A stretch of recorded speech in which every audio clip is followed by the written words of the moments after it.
जय हिंद विद्यार्थी मित्रांनो.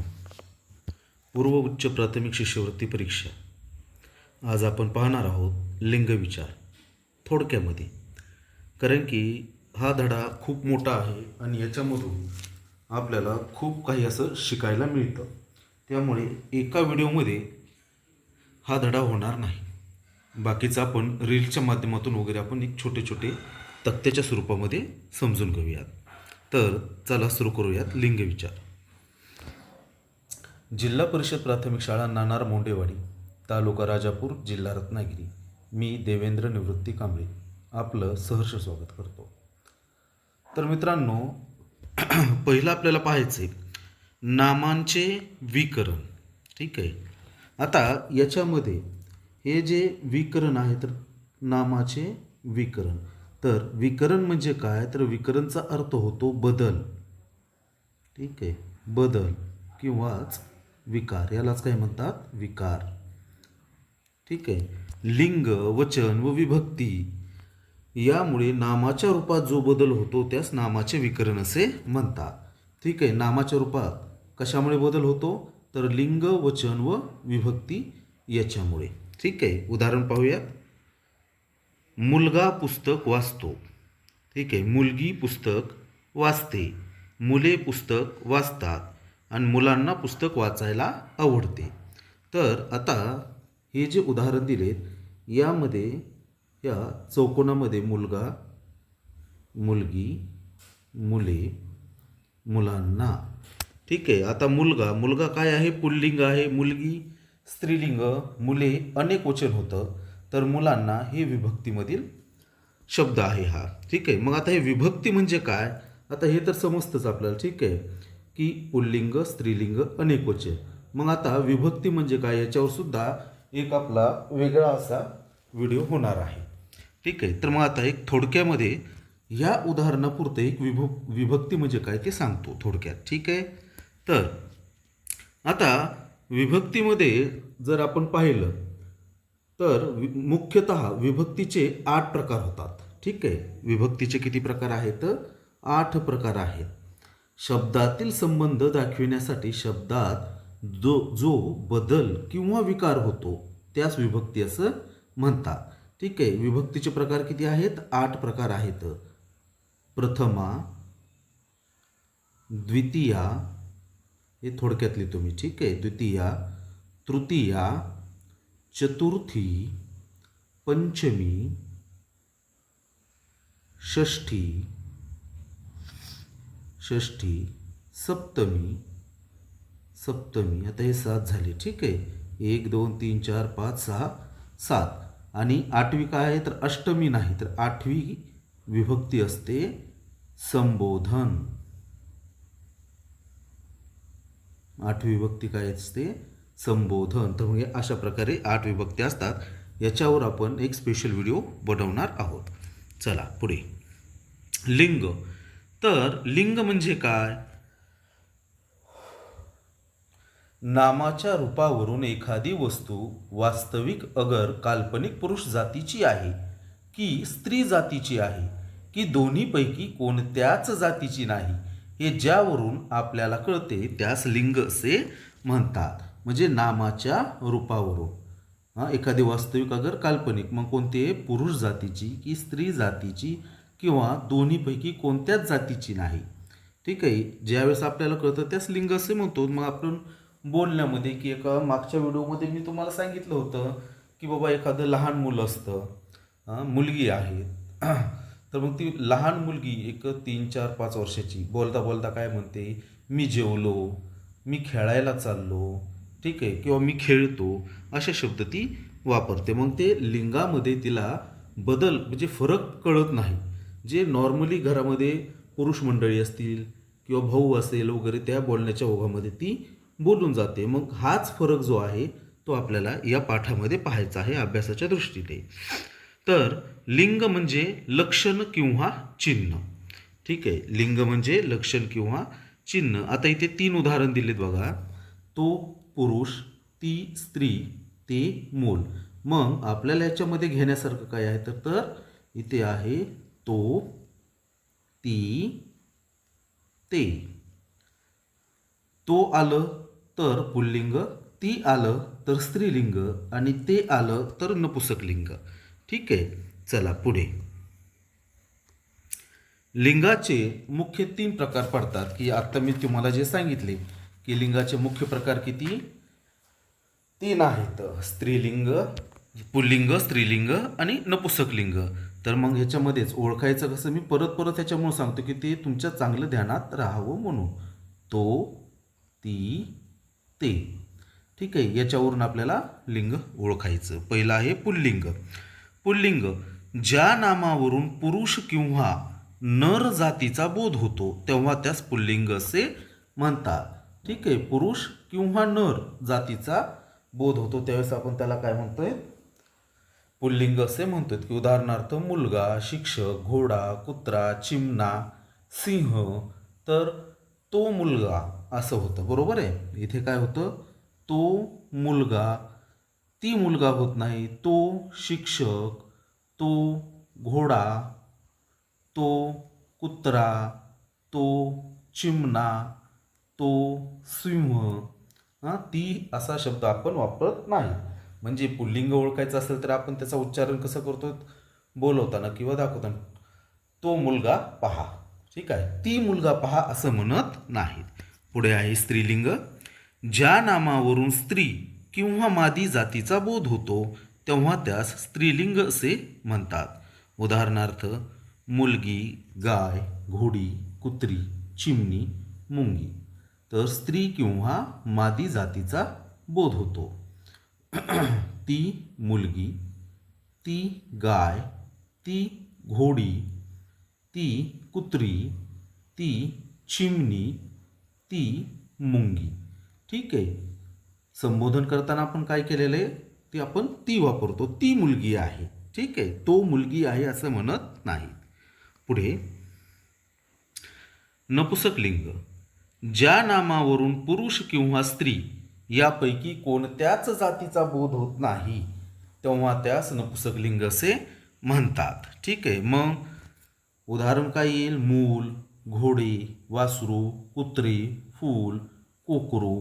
तर पुरुष किंवा स्त्री यापैकी कोणत्याच जातीचा बोध होत नाही त्याला काय म्हणतात, नपुसकलिंग असे म्हणतात. तर तो मूल नसतो किंवा ती मूल नसतं, तर ते मूल, ते घोडे, ते वासरू, ते कुत्रे, ते फूल, ते कोकरू, आपण त्यांचा असा उल्लेख करतो.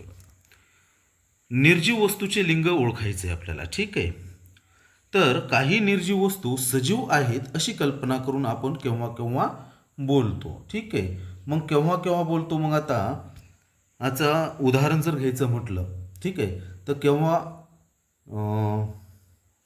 केव्हा बोलतो, तर मग आता उदाहरण, सूर्य ढगाआड लपला. सूर्य या शब्दाला आपण अंडरलाईन केलेली आहे. ठीक आहे, सागर एकदम खवळला, वनश्री हसू लागली, झरे नृत्य करतात. ठीक आहे, तर काही निर्जीव वस्तू सजीव आहेत अशी आपण कल्पना केली. मुलगा लपला, ही ठीक आहे, हे सजीव आहे, परंतु सूर्य ढगाआड लपला. आता सूर्याला लपण्याची आवश्यकता आहे का, नाही, परंतु आपण तिथे कल्पना करतोय. सागर एकदम खवळला, मग सागर म्हणजे काय, तर समुद्र. तो खवळला, तर मग आपण कल्पना करतोय की हा खवळला, मग एक अंदाजा असं सुद्धा आपण त्याला म्हणू शकतो. ठीक आहे, वनश्री हसू लागली, झरे नृत्य करतात. आता खरंच झरे नृत्य करतात का, आता सध्या तरी आम्ही कोकणवासी आहेत, झरे नृत्य करतात का, नाही, परंतु आम्ही तसं मानतो की खळखळ खळखळ पाणी वाहते. मग एवढं पाणी वाहतं की असं वाटतं की खरंच झरे नृत्य करायला लागली, आनंदानं नृत्य करायला लागली. ही एक आपल्याला तिथे कल्पना मांडावी लागते. ठीक आहे, चला पुढे. निर्जीव वस्तूचे पुल्लिंग. ठीक आहे, तर केव्हा केव्हा मोठा आकार, शक्ती, कठोरपणा, जोर, राकटपणा यासारखे पुरुषांचे गुणधर्म ज्या वस्तूत आपणास आढळतात तेव्हा त्या वस्तूंना पुल्लिंगी असे म्हणतात. तर मित्रांनो, आता इथे पहा, मोठा आकार, शक्ती, कठोरपणा, जोर, राकटपणा यासारखे कशाचे पुरुषासारखे गुणधर्म ज्याच्यामध्ये आपल्याला दिसत आहेत त्या वस्तूंना आपण काय करायचे, तर पुल्लिंगी असं म्हणायचे. ठीक आहे, मग कठोरपणा, मोठा आकार, सागर आहे, सूर्य, मृत्यू, चंद्र, दिवा, फळा. हां, तर आपण ती सागर म्हणत नाही, तिथे सुद्धा आपण तो ती लावू शकतो. तो सागर, तो सूर्य, हां, तो मृत्यू, तो चंद्र, तो दिवा, तो फळा. मग त्यांच्या हे जे आपण एक आकार दिलेले आहेत की जे एक पुरुष जातीला आपण संबोधतो पहिल्यापासून, की पुरुष कसा पाहिजे, राकट पाहिजे, शक्ती पाहिजे. हां, हे पुरुषाचे गुणधर्म म्हटले जातं.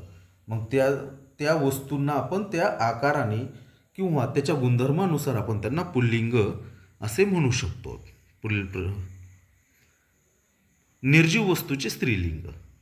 लहान आकारात हा बघा, इथं स्त्रीलिंग आलं म्हणजे काय, तर मग लहान आकार, कोमलपणा, देखणेपणा, सौम्यपणा, चंचलपणा यासारखे स्त्री जातीचे गुणधर्म ज्या वस्तूत आढळतात त्या स्त्रीलिंगी असे म्हणतात.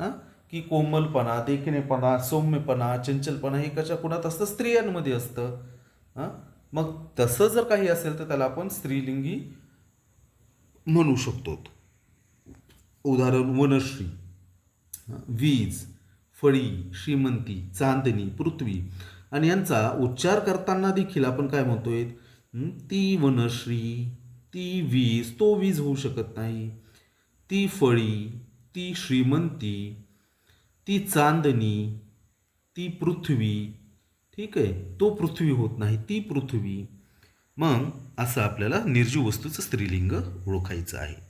निर्जीव वस्तूचे नपुंसकलिंग.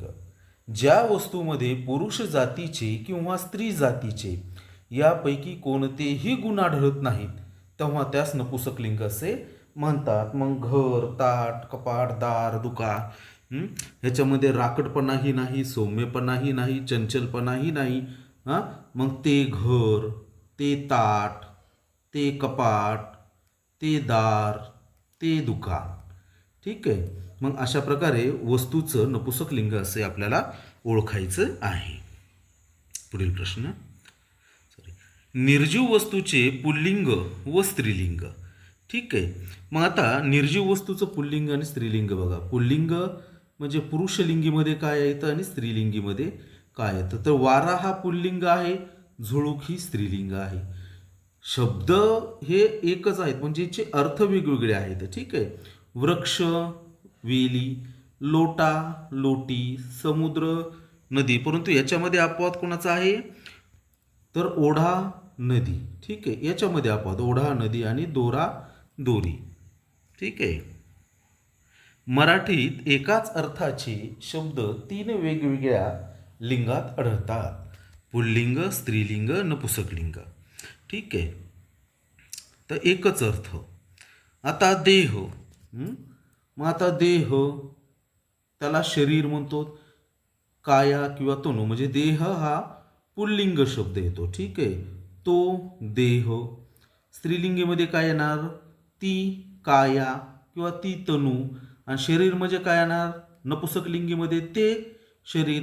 रुमाल, तो रुमाल. स्त्रीलिंगीमध्ये ती पगडी. नपुंसकलिंगीमध्ये ते पागोटे.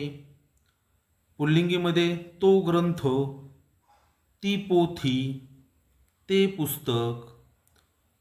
पुल्लिंगीमध्ये तो वाडा, ती इमारत, ते घर.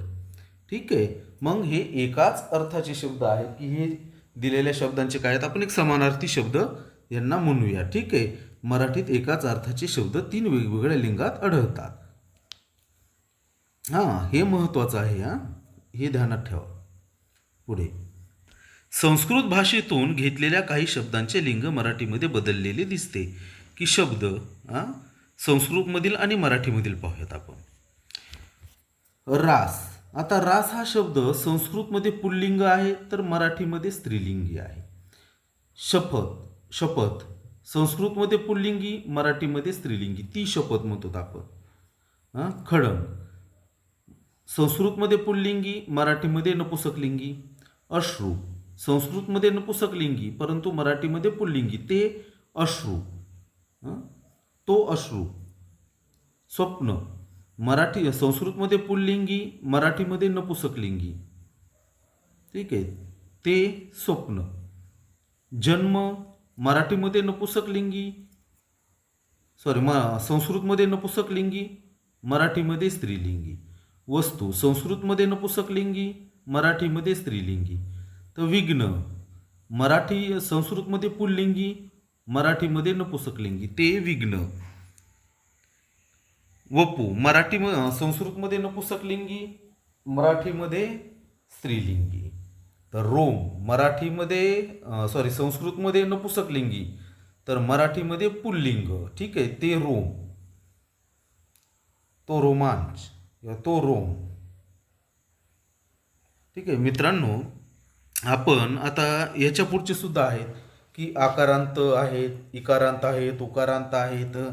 परंतु याच्यामध्ये वेळ घालवण्यापेक्षा मी एक छोटे त्याचे एक व्हिडिओज म्हणजेच रील्सच्या माध्यमामधून मी ते एक चार्ट टाकतो किंवा काही ना काही आपण त्याचं करूयात. पुढच्या वेळेस आपण एक नवीन चॅप्टर सुरू करूया. ठीक आहे. कारण की पहिली गोष्ट तर व्हिडिओ बनवण्यासाठी खूप उशीर झालेला आहे आणि आपल्याकडे वेळ कमी आहे. ठीक आहे. तर त्याच्यामुळे आता नवनवीन व्हिडिओ बनवायचे. तर मलासुद्धा शाळेमुळं जास्त वेळ मिळत नाही, तरी वेळेत वेळ काढून मी व्हिडिओ बनवण्याचं काम करतोय. फक्त विद्यार्थ्यांच्या सेवेसाठी. तर चला भेटूयात पुढच्या व्हिडिओमध्ये. ठीक आहे. तोपर्यंत धन्यवाद. जय हिंद.